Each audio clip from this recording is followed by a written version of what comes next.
Bismillahirrahmanirrahim. Assalamualaikum warahmatullahi wabarakatuh. Innal hamdalillah nahmaduhu wa nasta'inuhu wa nastaghfiruh wa na'udzu billahi min shururi anfusina wa min sayyiati a'malina.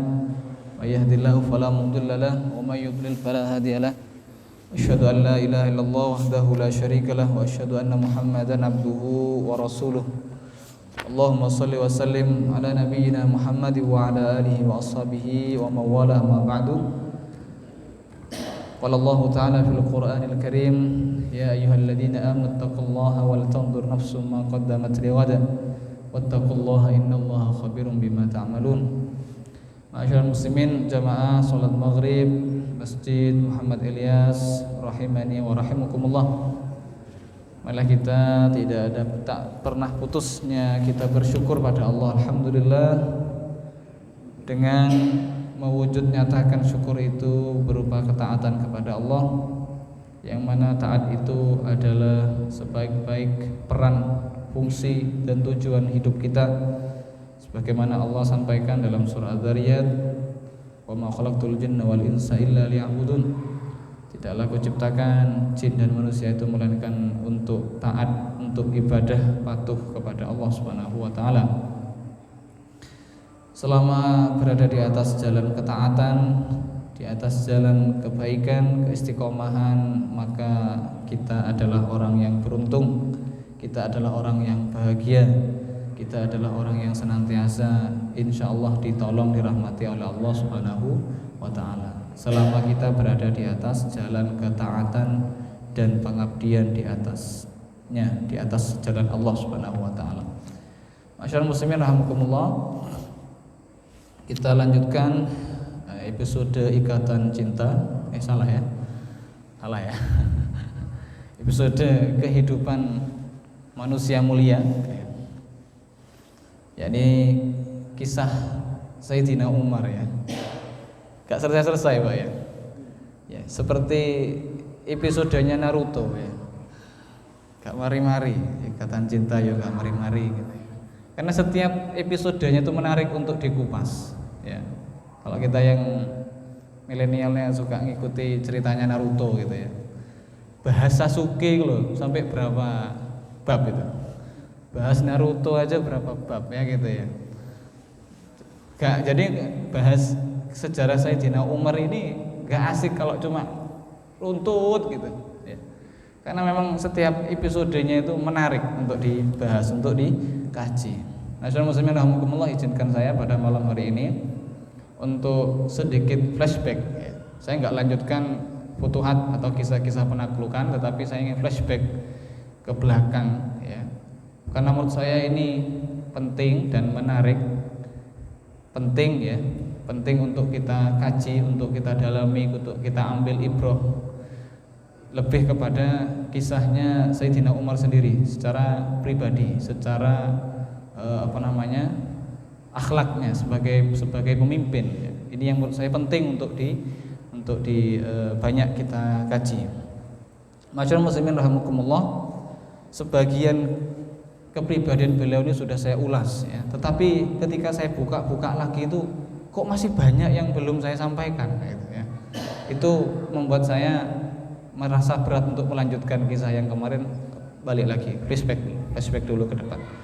Masyaallah muslimin rahimakumullah, di antara kisah yang dicatat oleh para ahli sejarah, yakni tidak apa-apa ya, tidak urut tidak apa-apa ya, yakni ketika Sayyidina Umar ini memasuki negeri Syam ya, masih tentang beliau di negeri Syam saat penaklukan Baitul Maqdis. Beliau ini sebagai pemimpin kaum muslimin, pemimpin seluruh wilayah kaum muslimin, beliau hanya menaiki seekor onta yang sudah tua ya. Beliau yang sudah sepuh waktu itu ya, dengan kepala beliau yang sudah tidak rambutnya tidak selebat saya ya. Saya kan masih lebat ya, masih lebat meskipun sudah muncul ubannya ya. Jadi saya sudah meninggalkan dunia hitam Bapak Ibu sekalian ya. Jadi sudah menuju dunia putih. Ya. Beliau yang botak ya, mohon maaf ya. beliau yang tidak ada rambutnya itu ya, itu kalau terkena sinar matahari gitu kelihatan ya, terlihat gantengnya gitu ya. Karena rambutnya beliau sudah berkurang banyak. Beliau waktu itu tidak mengenakan topi atau serban ya. Beliau yang memang postur tubuhnya tinggi ya, menaiki onta yang juga cukup tinggi itu ya, masih terlihat bagaimana postur beliau yang tinggi itu. Kaki beliau itu terjulur Pak ke bawah ya. Kelihatan ya, karena beliau naik onta itu tanpa pelana. Tanpa pelana. Beliau hanya membawa satu kantong yang terbuat dari kulit yang digunakan untuk tempat tidur, alas tidur ya. Dan ketika beliau berhenti bersinggah itu apa ya, untuk alasnya saja. Ketika beliau sampai di Baitul Maqdis ini, ma'asyiral muslimin rahimakumullah, dikisahkan beliau segera memanggil pemimpin wilayah itu, memanggil pemimpin wilayah yang ada di Baitul Maqdis itu dan berkata, panggil kemari pemimpin wilayah kalian. Maka orang-orang yang ada di Baitul Maqdis segera memanggilnya. Dipanggillah para pemimpin atau kepala-kepala suku ya, para tetua-tetua adat, RT, RW gitu ya. Ya, eselon 1, eselon 2 dipanggil semua. Ketika hadir, Umar berkata kepadanya, minta tolong ya. Beliau yang pakaian kebesarannya itu adalah pakaian yang bertambal banyak itu, ma'asyiral muslimin rahimakumullah, dalam riwayat itu ada 12 tambalan ya. Pakaian kebesarannya itu yang penuh dengan tambalan itu minta dicucikan. Tolong cucikan bajuku ini sekaligus dijahitkan. Ya. Kalau kita kan pakai jas kan, kayak saya kan rodok mahal iki, Pak. Ya. Rodok mahal. Rodok ya. Enggak mahal temenan ya. Beliau minta untuk dicucikan sekaligus dijahitkan. Karena ya beliau tidak bawa pakaian yang lain-lain Pak. Ya pakaian beliau yaitu ya. Maka dan sekaligus kata beliau, cucikan, jahitkan dan pinjami saya baju selama baju itu dicuci dan dijahit. Maka dibawakan kepada beliau baju yang terbuat dari katun. Ini istimewa Pak ya, dari katun. Beliau kaget, heran dan bertanya, "What's this? Apa ini?" gitu ya. Apa ini? Baju apa ini gitu ya. Karena beliau mungkin dalam ya kehidupan seharian beliau tidak pernah megang baju yang halus, lembut gitu. Apa ini gitu. Dikatakan kepada beliau bahwa ini baju terbuat dari katun. Apa itu katun? Gitu. Beliau heran ya. Apa itu katun? Lalu orang-orang pun menjelaskan kepada beliau apa itu katun. Katun itu pakaian baju dari kapas begitu ya, dibuat dari kapas dan seterusnya. Maka Umar pun segera melepas bajunya lalu mencuci kemudian menjahitnya. Setelah kering bajunya Umar itu ya, beliau mengenakannya kembali. Ya. Seperti beliau tuh nggak biasa pakai baju yang kualitasnya rodok bermerek gitu Pak ya. Katun tapi tulisannya itu apa Pak ya? Ya, kalau sekarang yang rodok mahal kan Baleno. Ya, itu. Dilepas sama beliau, minta bajunya sendiri. Ya. Melihat tingkah laku Umar yang seperti itu, semua keheranan. Heran gitu ya. Wahai Umar, Anda adalah penguasa Arab. Anda adalah pemimpin Arab. Anda adalah Amirul Mukminin, khalifah gitu ya. Di negeri ini tidak pantas seorang mengendarai onta. Ya, tadi masalah baju, ini Umar rodok rewel ya, Pak. Kemudian orang-orang pun mulai mengkritisi kendaraannya. Ya. Anda ini nggak layak pakai onta, harus punya kendaraan yang lebih bagus dari ini. Ini negeri Syam, ini Damaskus, ini Syria dan sebagainya. Ini banyak kendaraan-kendaraan yang bagus, kuda-kuda yang bagus gitu ya. Maka orang-orang segera membawakan atau memilihkan untuk Sayyidina Umar, Khalifah Umar ini kuda yang menurut mereka bagus, terbagus. Ya. Ma'asyiral muslimin rahimakumullah. Umar pun segera ketika kuda ini dibawakan kepada beliau, apa yang beliau lakukan? Pelananya dicoplok, Pak. Pelananya itu dibawakan kepada beliau kuda yang bagus. Umar segera melepas pelananya dan pedalnya. Jadi nggak ada pelana dan ada pedalnya. Jadi nggak ada aksesorisnya. Lalu beliau pun menaikinya. Sepertinya beliau itu memang terbiasa seperti itu. Naik kuda, naik onta itu nggak ada pelananya begitu ya. Ketika Umar mulai mengendarai kuda tersebut, ma'asyiral muslimin rahimakumullah, apa yang terjadi? Ternyata kuda ini berjalan dengan liar, sulit dikendalikan, gitu ya. Beliau pun bersegera memerintahkan kepada orang yang bersama beliau ketika itu untuk menahan kuda tersebut. Tahan kuda ini. Aku tidak mengira jika orang-orang di sini suka mengendarai setan-setan. Jadi kuda yang liar itu sama beliau itu dijuluki setan. Ya. Ma'asyiral muslimin rahimakumullah. Lalu beliau pun minta ontanya dikembalikan. Wes, aku tak numpak Chevrolet ae. Aku tak naik Cherry ae. Opo iki? Ma'asyiral muslimin rahimakumullah. Beliau minta ontanya dikembalikan. Setelah itu beliau pun turun dari kuda tersebut dan beliau mengendarai ontanya. Ya, ini ditulis oleh Ibnul Jauzi dalam manaqibnya Sayyidina Umar. Ya. Menarik Bapak Ibu sekalian ya. Jadi biar kita ini ya biar merasa bahagialah ya. Sayyidina Umar aja seperti ini ya. Beliau itu gak kerasan hidup yang wah gitu ya. Gak enak kata beliau ya. Dalam riwayat yang lain beliau ma'asyiral muslimin rahimakumullah tentang kesederhanaan beliau, kalau beliau ini bepergian, baik itu mimpin pasukan atau mimpin haji atau apapun yang bersama rombongan kaum muslimin, beliau tidak pernah bernaung di bawah sesuatu. Artinya beliau tidak membawa tenda khusus, jarang mungkin begitu ya.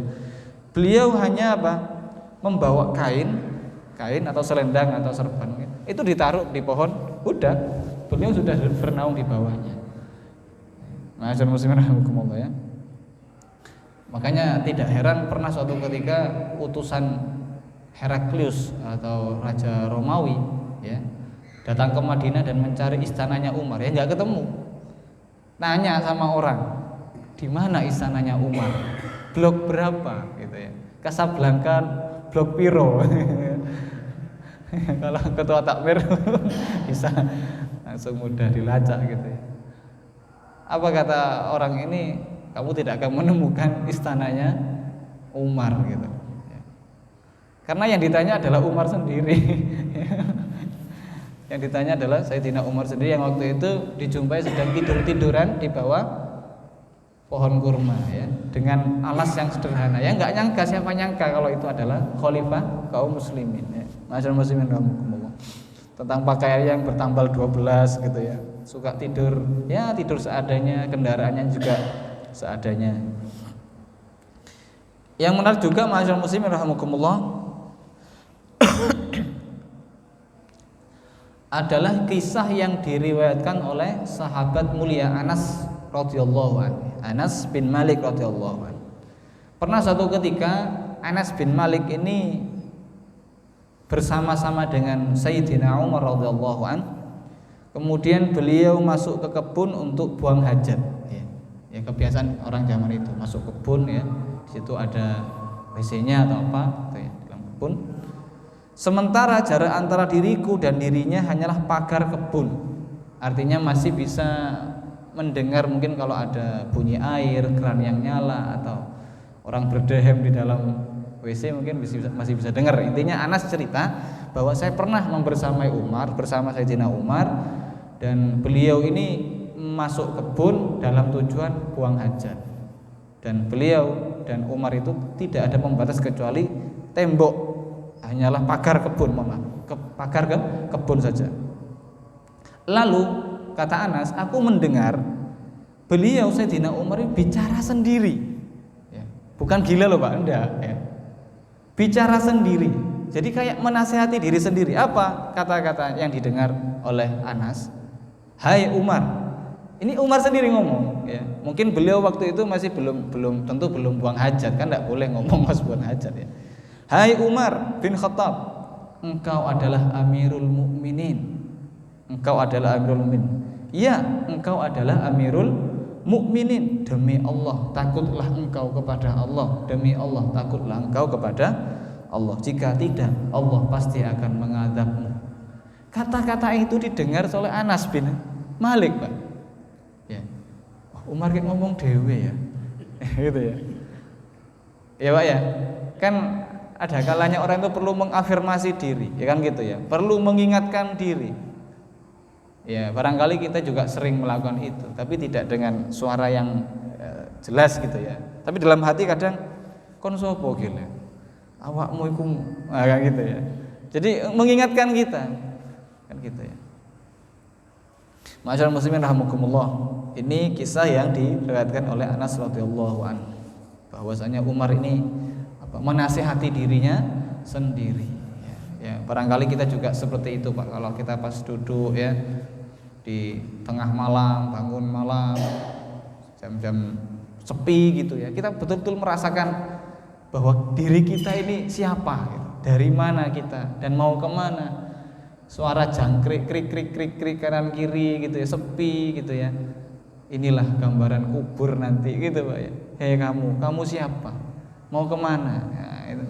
Mungkin renungan seperti itu bisa kita lakukan, Pak ya. Biar kita ini ingat bahwa kita ini adalah hambanya Allah. Kita diciptakan oleh Allah dan kembali kepada Allah kelak.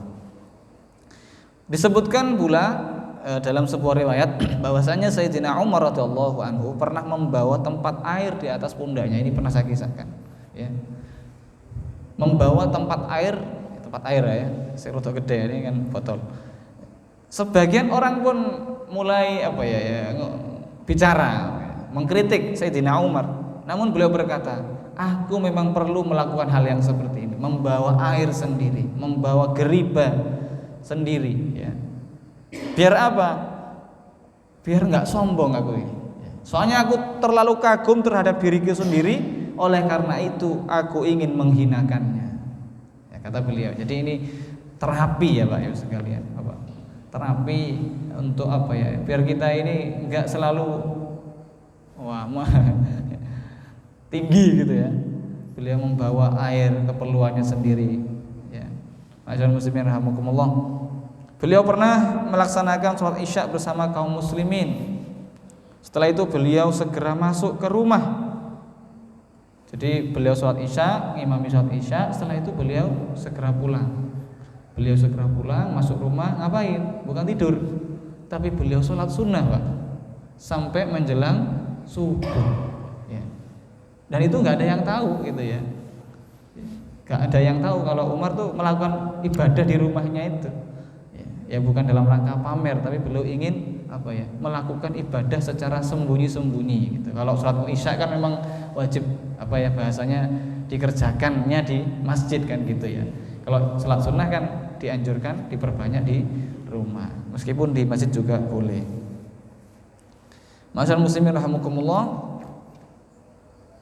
Beliau juga sering ini, masyaallah muslimin rahimakumullah, ketika terjadi kelaparan beliau adalah orang yang paling prihatin hidupnya ya. Ini sudah pernah saya singgung juga. Beliau tidak pernah makan kecuali roti dan minyak hingga kulit beliau berubah menjadi hitam. Jadi ketika dalam kondisi susah ya, paceklik, kelaparan, beliau juga orang yang merasakan itu. Jadi ketika minyak langka ya, mahal gitu ya, ganti aja rebus kan gitu, cek sehat gitu ya. Tapi enggak, ya sudah normal lagi Pak ya. Beliau berkata, kata beliau, akulah sejelek-jelek penguasa. Beliau mengatakan seperti itu ya, padahal faktanya tidak seperti itu ya. Beliau adalah orang yang sangat perhatian. Beliau adalah orang yang merasakan betul kesusahan rakyatnya. Kata beliau, akulah sejelek-jelek penguasa. Ini merendah Pak ya. Berkata seperti ini merendah. Atau bisa jadi memang betul merasa seperti itu gitu. Padahal beliau ini sudah maksimal ya kalau dalam pandangan kita. Akulah sejelek-jelek penguasa apabila aku kenyang sementara rakyatku menderita. Ya, masyaallah muslim rahimahullah. Gak kebalik tau Ustaz. Ya. Kalau sekarang kan enggak Pak ya. Mana ada pejabat yang kelaparan. Kayak gitu ya. Tidak ada kisahnya pejabat yang kelaparan. Dan di wajah beliau ini masyaallah muslimin rahimakumullah ada guratan hitam ya, garis hitam yang apa? Itu menunjukkan beliau ini banyak menangis. Banyak menangis. Terkadang beliau kalau mendengar ayat-ayat Allah Al-Qur'an dibacakan, beliau ini jatuh pingsan, bayangkan ya, jatuh pingsan karena perasaan takut hingga terpaksa dibopong ya, dibangkitkan, dibopong oleh kaum muslimin ke rumah beliau dalam keadaan pingsan. Itu mendengar ayat Al-Qur'an. Ya. Kemudian kaum muslimin pun menjenguk Sayyidina Umar setelah beberapa hari beliau setelah didiagnosa itu tidak ada penyakit serius ya gitu ya. Beliau tidak memiliki penyakit yang membuat beliau pingsan kecuali apa? Perasaan takut yang luar biasa kepada Allah Subhanahu wa taala. Jadi yang membuat beliau itu pingsan kalau dengar ayat Al-Qur'an, apalagi ayat tentang azab, ayat tentang neraka. Ya, beliau membayangkan bahwa beliaulah yang masuk neraka. Beliau pingsan, gitu. Beliau pingsan. Subhanallah, ini pemimpin yang luar biasa, bukan pencitraan, bukan ya. Bukan pencitraan dah. Ada pencitraan kalau saya tidak mau. Ya. Baik, kita lanjutkan. Kisah yang lain berkaitan dengan kepribadian Sayyidina Umar radhiyallahu anhu yang patut kita tiru adalah Thalhah bin Ubaidillah yang bercerita. Thalhah bin Ubaidillah. Suatu ketika Sayyidina Umar ini keluar dalam gelap malam, ya, beliau keluar ya, ronda keliling memeriksa kondisi rakyatnya. Ini ada kisah-kisah yang juga menarik nanti berkaitan dengan bagaimana kebiasaan beliau ini yang ronda ya, keliling. Beliau keluar dalam gelap malam dan masuk ke salah satu rumah. Sepertinya rumah ini biasa beliau datangi ya. Maka pada pagi harinya kata Thalhah, aku tak nengeri rumah sopo yo yang tadi malam Umar masuk ke dalamnya. Dicarilah rumah itu sama Thalhah bin Ubaidillah. Lalu aku mencari esok harinya rumah tersebut dan aku datangi. Ternyata rumah yang didatangi oleh Sayyidina Umar itu adalah milik seorang perempuan sepuh, perempuan tua, renta, buta, ya. Ditemui dia sedang duduk. Bukan wanita cantik, bukan ya. Tua, renta, buta, ya. Oh, ternyata ini yang tadi malam didatangi oleh Sayyidina Umar. Aku tanyakan kepadanya, maksudnya Thalhah bin Ubaidillah bertanya kepada nenek ini, mengapa? Tapi nggak disebut namanya, dirahasiakan ya Umar gitu. Mengapa Anda didatangi oleh laki-laki? Mengapa lelaki ini, maksudnya orang itu datang ke rumah Anda? Sopo sing tadi malam itu loh, Nek. Oh, iku. Ya, wanita ini menjawab, orang itu selalu mengunjungi saya setiap beberapa hari sekali untuk membantuku membersihkan dan mengurus segala keperluanku. Orang itu sering datang ke sini untuk membantu saya memenuhi segala keperluanku. Ya, jadi Sayyidina Umar kira-kira ya yang masakkan, yang nyucikan gitu ya.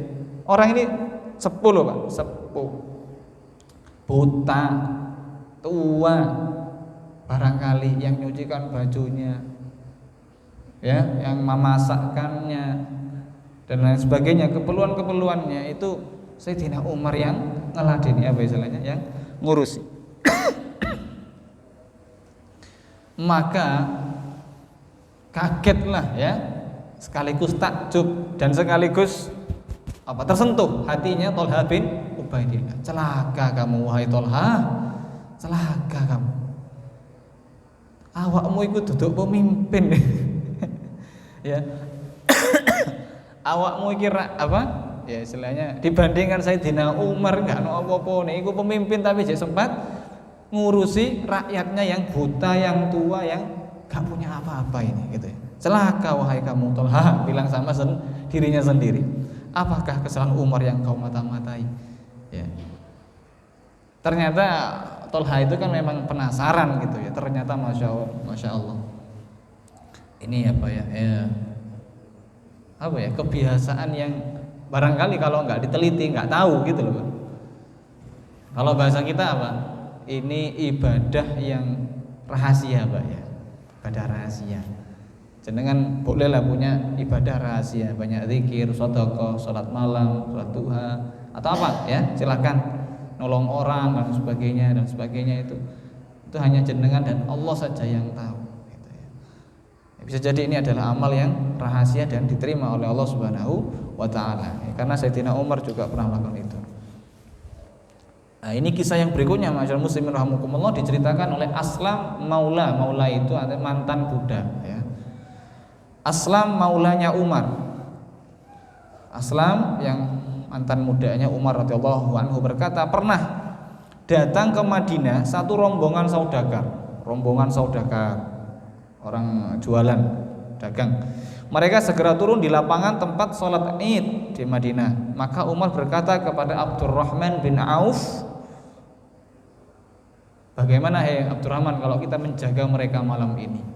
Mereka tamu-tamu kita jamin keselamatan mereka. Abdurrahman pun berkata, iya setuju wahai Umar. Jadi ini ada rombongan gitu ya, tamu. Maka Sayyidina Umar dan Abdurrahman bin Auf pun berjaga-jaga, menjaga mereka ya, menjaga para saudagar tersebut sepanjang malam sambil sholat malam. Ya, Sayyidina Umar sholat, kemudian Abdurrahman sholat bergantian gitu Pak, sambil jaga. Namun di tengah-tengah sholat itu dikagetkan, Umar dikagetkan oleh suara jeritan tangisan anak bayi. Weh gitu loh. Anake sapa nangis iki? Goleki we Sayyidina Umar. Ditemui Pak seorang ibu yang sedang gendong bayinya ya. Sambil disusu, diteteki gitu. Karena nangisnya yang kenceng itu Umar rada panik juga. "Hei Bu, ada apa ini? Takutlah sama Allah, takutlah Anda sama Allah." Ya biasa ya, ini ungkapan orang Arab itu kalau nasihati orang itu, takutlah Anda kepada Allah gitu. "Ibu, susui anak sampean ini." Gitu. Habis setelah itu sudah mulai reda tangisnya, wis gak terdengar lagi, sholat lagi. Lu nangis lagi. Dan berkali-kali tangis sampai menjelang subuh. Setiap kali nangis didatangi, suruh ya mbah disuruh TTI, mbah suruh kasih makan atau kalau mungkin dia lapar dan sebagainya. Sampai menjelang subuh itu nangisnya gak berhenti-berhenti. Masyaallah muslimin rahimakumullah, Umar pun segera mendatangi ibu bayi ini berkata, "Wahai ibu, kenapa Anda kenapa anak ibu ini kok nangis terus?" Begitu ya. "Kenapa aku mendengar tangisan anakmu ini sepanjang malam?" Sehingga aku nggak konsentrasi sholat gitu ya. Kemudian wanita ini menjawab, masyaallah muslimin, kira-kira tahu Pak jawabannya apa gitu ya. Ternyata si ibu ini ingin segera menyapih anaknya. Ya, wahai waktu itu nggak tahu kalau ini umur ya. Hai Tuhan, wahai Anda, wahai Bapak gitu ya. Karena wanita ini nggak ngerti, karena dia tuh tamu, ya. Dia bukan penduduk asli Madinah. Tapi muslimah dia. "Hai Tuhan, sungguhnya aku ini ingin menyapih anak saya ini karena anak saya ini tetap ingin menyusu, tapi saya ingin menyapihnya." "Loh, kenapa mau disapih? Berapa usianya?" "Baru 4 bulan." "Loh, Umur 4 bulan, seharusnya dia harusnya disusui gitu kan. Kenapa kok ingin disape? Karena saya mendengar Umar ini memberi subsidi bagi anak-anak yang disape. Loh. Kaget Umar. Loh kok gitu? Jangan. Dia masih punya hak untuk disusui gitu ya. Karena saya mendengar Umar memberikan subsidi atau jatah makan untuk anak-anak yang telah disape saja. Ya, ini kata sajanya ini yang tadi saya terlupa. Masyaallah muslimin rahimakumullah, nampaknya si ibu ini ingin mendapatkan keringanan itu gitu loh. Ingin segera disape biar dapat subsidi gitu. Masyaallah muslimin rahimakumullah. Nah, setelah itu masyaallah muslimin rahimakumullah, maka Umar pun menasehati, jangan terlalu cepat wahai ibu, Anda ini menyape anak ibu. Setelah sholat subuh, ketika selesai sholat subuh, ya, mohon maaf, ketika sholat subuh bukan selesai, ketika beliau sholat subuh, nyaris beliau ngimami sholat itu suaranya itu pedot gak kerungu Pak. Kenapa Pak? Nangis beliau Pak. Beliau tuh nangis. Jadi ngimami sholat subuh itu wal fajr walayalil ashr. Hilang Pak suara itu. Terus gitu. Ya orang kan heran gitu. Ada apa dengan Umar ini, ada apa? Ya itu tadi malam itu yang waktu Umar lihat sendiri rakyatnya ada muslimah yang ingin segera menyape anaknya gara-gara ingin dapat subsidi. Ya. Dan beliau berkata, celaka wahai engkau Umar, celaka wahai Umar, dirimu Umar. Berapa banyak anak-anak bayi kaum muslimin yang menderita gara-gara kebijakanmu. Umar bilang begitu Pak. Celaka wahai Umar, celaka wahai dirimu Umar. Berapa banyak anak-anak bayi yang menderita karena kebijakanmu. Ya, masyaallah muslimin rahimakumullah, mungkin sebelumnya pernah ada kebijakan seperti ini, tapi setelah beliau lihat langsung itu beliau pun meratapi, beliau merasa menyesal. Kalau di sini dikatakan berapa banyak anak-anak bayi kaum muslimin yang telah engkau bunuh. Ya, ini lebih keras lagi. Ya. Setelah itu masyaallah muslimin rahimakumullah, ia pun minta kepada pegawainya, kepada pejabatnya, ya, kepada para menterinya untuk segera mengumumkan, bikin maklumat, ya, segera disiarkan di TV One, di Kompas TV dan sebagainya gitu ya. Sudah enggak? Dan sebagainya. Apa? Berisi pengumuman kepada seluruh ibu-ibu ya, yang anaknya belum waktunya disape untuk disempurnakan, disusui ya. Sebab kami pemerintah menjamin jatah bagi setiap anak yang lahir dalam Islam. Jadi beliau itu memberikan jaminan bahwa semua anak berhak mendapatkan gizi yang baik ya, disusui sempurna ya. Jadi sampai usia 2 tahun kan gitu Pak ya. Ya benar ya, 2 tahun Pak ya. 2 tahun. Kalau yang ditambahi empasi itu 6 bulan ya. Ada makanan tambahan ASI, pendamping ASI itu kan 6 bulan. Tapi kalau yang full nyusu itu ya sebelum 6 bulan. Muslimin rahimakumullah. Jadi beliau segera memberikan pengumuman seperti itu bahwa setiap anak yang lahir itu berhak untuk mendapatkan jaminan, bahasa saya jaminan kesehatan, jatah ya, jaminan untuk disusui secara sempurna. Segera setelah maklumat ini pun beliau teken tanda tangan, segera disebarkan seluruh penjuru negeri kaum muslimin. Tadi itu ada kasus. Satu kasus langsung bertindak cepat, ya Pak. Zaman dulu Pak seperti itu ya. Pak sekarang sampai gizi buruk Pak, ya. Sampai, nggak tahu sampai nggak terhitung mungkin begitu Pak ya. Ya ini sebuah otokritik buat kita. Kita kan Muslim kan gitu seharusnya ya. Jangan sampai seperti pepatah ayam mati di lumbung padi. Ayam bisa mati di lumbung padi gitu. Masyaallah muslimin rahimakumullah, apalagi untuk Indonesia yang bagian timur itu Pak. Aduh, itu perlu diperhatikan betul Pak ya. Kalau untuk Indonesia daerah Jawa ini kan suburnya kan overdosis kan gitu Pak ya. Suburnya overdosis ya. Katanya Kus Plus itu kan gitu, batu dan tongkat dilempar jadi tanaman gitu ya. Kalau bagian Indonesia Timur itu batu tongkat dilempar jadi tawuran Pak. Ya, baik, perlu kita perhatikan. Moga-moga nanti Indonesia ini tambah jaya. Ya, ngapunten, Papua kan sudah tanda kutip ya, zona khawatir bisa jadi pecah kan keluar dari Indonesia. Itu kan perlu diperhatikan betul itu ya. Moga-moga Allah lindungi gitu ya.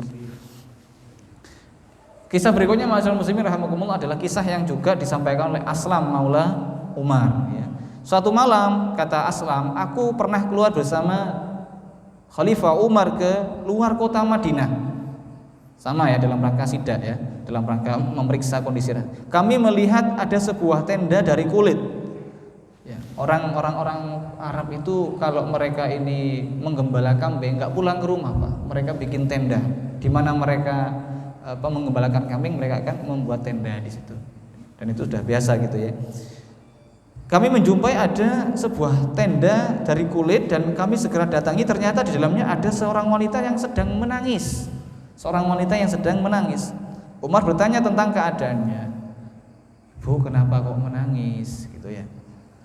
Maka wanita ini menjawab, aku adalah wanita Arab yang akan bersalin atau melahirkan.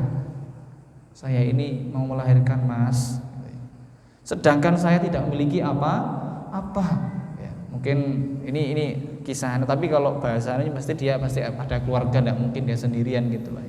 Beliau menanyakan kondisinya, kemudian mengatakan bahwa wanita ini mengatakan bahwa dia sedang akan bersalin.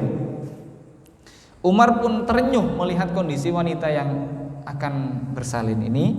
Beliau menangis dan segera berlari menuju rumah Ummu Kulsum. Ya, rumahnya Ummu Kulsum binti Ali bin Abi Thalib. Tahu siapa Ummu Kulsum binti Ali? Istrinya Umar. Banyak yang tidak tahu. Jadi putrinya Ali itu ada yang mirip dengan putrinya Rasulullah ya, namanya Ummu Kulsum. Ya. Nah, Umar ini menikahi putrinya Ali bin Abi Thalib, namanya Ummu Kulsum. Beliau pulang menemui Ummu Kulsum yang tiada lain adalah istrinya dan berkata, wahai istriku Ummu Kulsum, apakah engkau mau mendapatkan pahala yang besar yang Allah akan berikan kepadamu? Napa niki wahai suamiku Umar? Ono wong kate lahiran iki. Gitu ya. Ada orang yang mau lahiran. Segera Umar beritakan kepada Ummu Kulsum tentang kondisi wanita tadi. Iya, ayo antarkan saya. Di mana? Di mana mbaknya? Di mana ibu itu?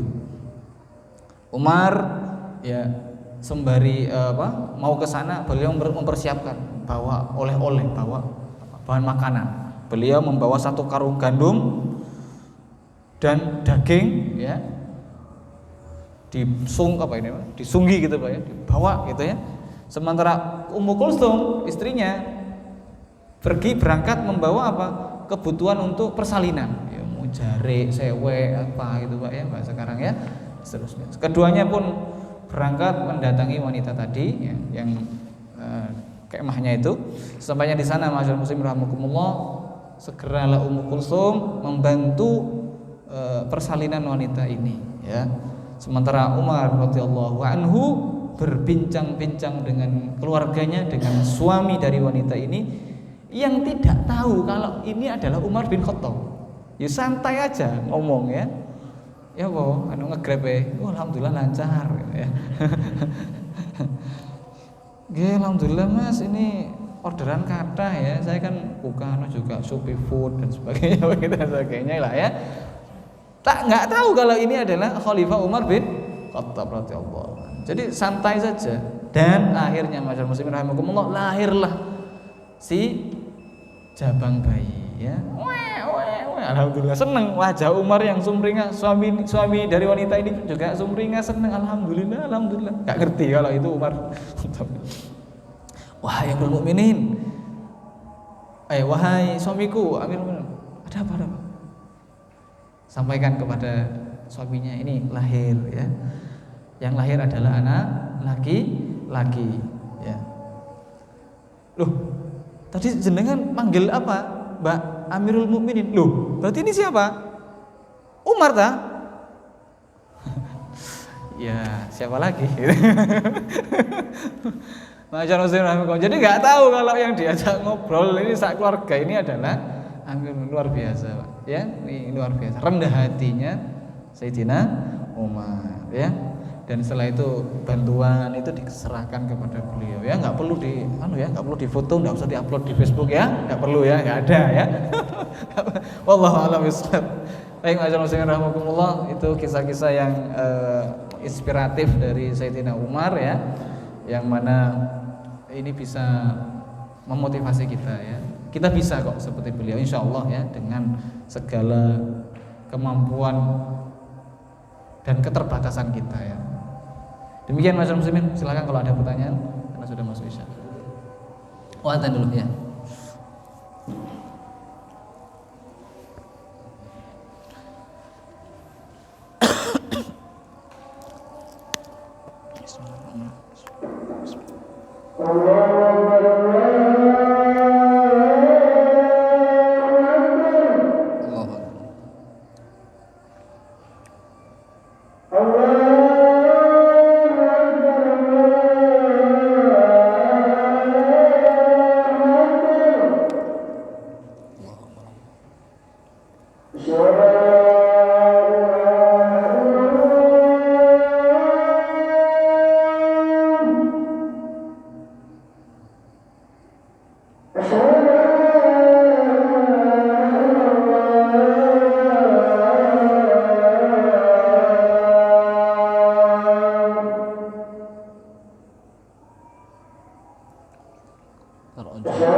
Rasulullah sallallahu alaihi wasallam. Allahumma rabb hadhihi da'wati was-salatu Muhammadur Rasulullah.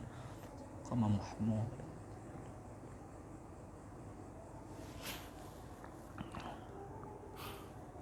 Monggo silakan, mungkin ada yang ditanyakan. Assalamualaikum warahmatullahi wabarakatuh. Waalaikumsalam warahmatullahi wabarakatuh. Ada dua pertanyaan. Pertanyaan pertama, nama besar Umar ini di zaman Rasulullah dan di zamannya Umar itu kan sebenarnya sudah masyhur, ya. Maksudnya sampai di versi dan sebagainya. Umar ini sudah masyhur. Orang dengan namanya saja lebih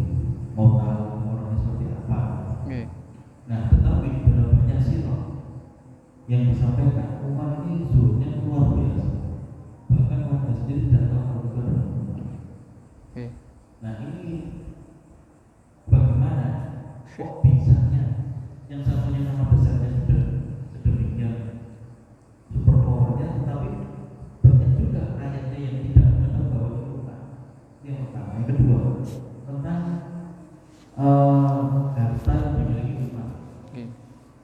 Dalam banyak surat juga disampaikan Umar ini tidak sekaya Robin, tidak sekaya Utsman bin Affan. Oke. Nah, dengan sahabat-sahabat yang lain tidak sekaya. Jadi mungkin ya sedang-sedang saja. Tetapi setiap memberikan solusi kepada rakyatnya, Umar ini selalu tampil dengan gagahnya memberikan solusi berupa materi dan non materi, support berupa doa dan sebagainya dan materi. Nah ini siapa yang menjamin keberlangsungan materi?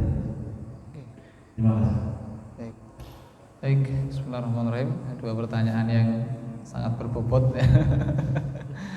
Baik, jadi bicara tentang kebesaran nama Sayyidina Umar ya, tidak lepas dari kebesaran jiwanya ya. Orang itu kalau jiwanya besar, cita-citanya besar, pengorbanannya besar, maka dia layak disebut orang besar. Katanya Yai Gontor itu orang besar itu bukan orang yang berpangkat besar ya, badannya besar, bajunya kebesaran bukan. Tapi orang yang punya cita-cita, ambisi, keinginan yang besar untuk umat ya, untuk umat. Jadi memang besar tidaknya nama kita ya, itu tergantung dari besar dan tidaknya pengorbanan kita di jalan Allah gitu. Siapa yang membesarkan? Tentu Allah Subhanahu wa taala. Tentu Allah yang menjadikan nama Umar viral ya, viral di seluruh dunia. Nah, yang aneh tadi itu benar katanya. Apa itu adalah banyak orang yang justru kadang tidak mengenal Umar secara langsung ya. Barangkali wajahnya atau lain sebagainya. Jadi sangat mungkin kalau ketemu Umar ya, saya saja ketemu Umar mungkin bisa jadi ngiranya itu jenengan lah gitu.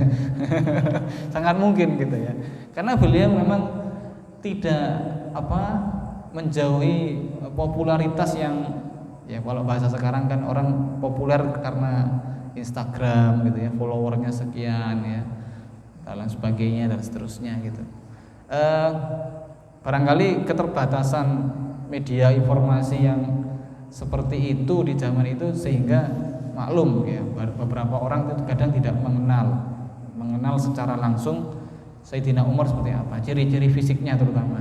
Jadi ketika ada orang yang dibantu sama Sayyidina Umar itu gak ngira kalau ini adalah Umar radhiyallahu anhu atau khalifah mereka, pemimpin mereka. Terus yang kedua yang patut kita jadikan pelajaran adalah hadirnya pemimpin ya. Pemimpin yang selalu hadir di tengah masyarakatnya. Meskipun kehadirannya itu kadang tidak disadari ya. Tidak disadari, bukan ngeprank ya, bukan yang mau berangkat di live gitu ya, di live IG, live Facebook dan sebagainya.